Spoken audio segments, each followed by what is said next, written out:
വിശുദ്ധ കുരിശിൻ്റെ അടയാളത്താൽ ഞങ്ങളുടെ ശത്രുക്കളിൽ നിന്ന് ഞങ്ങളെ രക്ഷിക്കണമേ. ഞങ്ങളുടെ തമ്പുരാനെ, പിതാവിൻ്റെയും പുത്രൻ്റെയും പരിശുദ്ധാത്മാവിൻ്റെയും നാമത്തിൽ ആമേൻ.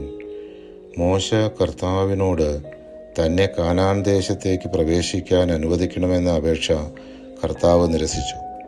മതി, ഇക്കാര്യത്തെക്കുറിച്ച് ഇനി എന്നോട് സംസാരിക്കരുത്.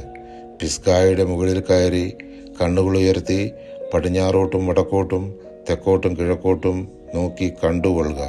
എന്തെന്നാൽ ഈ ജോർദാൻ നീ കടക്കുകയില്ല. നിയമാവർത്തനം 3-ാം അധ്യായം 27-ാം തിരുവചനം.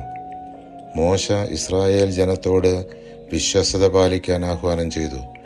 ഇസ്രായേലെ, നിങ്ങൾ ജീവിക്കേണ്ടതിനും നിങ്ങൾ ചെന്ന് നിങ്ങളുടെ പിതാക്കന്മാരുടെ ദൈവമായ കർത്താവ് തരുന്ന ദേശം കൈവശമാക്കേണ്ടതിനും ഞാനിപ്പോൾ പഠിപ്പിക്കുന്ന ചട്ടങ്ങളും കൽപ്പനകളും അനുസരിക്കുവിൻ. ഞാൻ നൽകുന്ന കൽപ്പനകളോട് ഒന്നും കൂട്ടിച്ചേർക്കുകയോ അതിൽ നിന്ന് എന്തെങ്കിലും എടുത്തു കളയുകയോ അരുത്. ഞാൻ നിങ്ങളെ അറിയിക്കുന്ന നിങ്ങളുടെ ദൈവമായ കർത്താവിൻ്റെ കൽപ്പനകൾ അനുസരിക്കുവിൻ. നിയമാവർത്തനം 4-ാം അധ്യായം 1-2 തിരുവചനങ്ങൾ. മോശ ഇസ്രായേൽ ജനതയോട് ദൈവം തങ്ങളെ വിഷമഘട്ടത്തിൽ ചേർത്ത് പിടിച്ചതും വിളിച്ചപ്പോൾ എല്ലാം സമീപസ്ഥനായിരുന്നതും നീതിയുക്തമായ നിയമസംഹിത വെളിപ്പെടുത്തി തന്നതും എല്ലാം അവരുടെ വരം തലമുറകൾക്ക് പകർന്ന് നൽകണമെന്നും അവരോട് നിർദ്ദേശിച്ചു.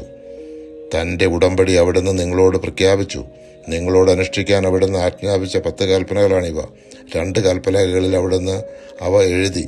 നിങ്ങൾ ചെന്ന് കൈവശമാക്കുന്ന ദേശത്ത് നിങ്ങൾ അനുഷ്ഠിക്കേണ്ട ചട്ടങ്ങളും നിയമങ്ങളും നിങ്ങളെ പഠിപ്പിക്കാൻ കർത്താവ് അന്ന് എന്നോട് കൽപ്പിച്ചു. നിയമാവർത്തനം 4-ാം അധ്യായം 13-14 തിരുവചനങ്ങൾ. പരിശുദ്ധാത്മാവേ, തിരുവചനത്തിൻ്റെ അനന്തശക്തിയാൽ ആത്മാവിൻ്റെ ദാനങ്ങളും ഫലങ്ങളും നൽകി തീക്ഷ്ണതയാൽ ഞങ്ങളെ ജ്വലിപ്പിക്കണമേ. ആമേൻ.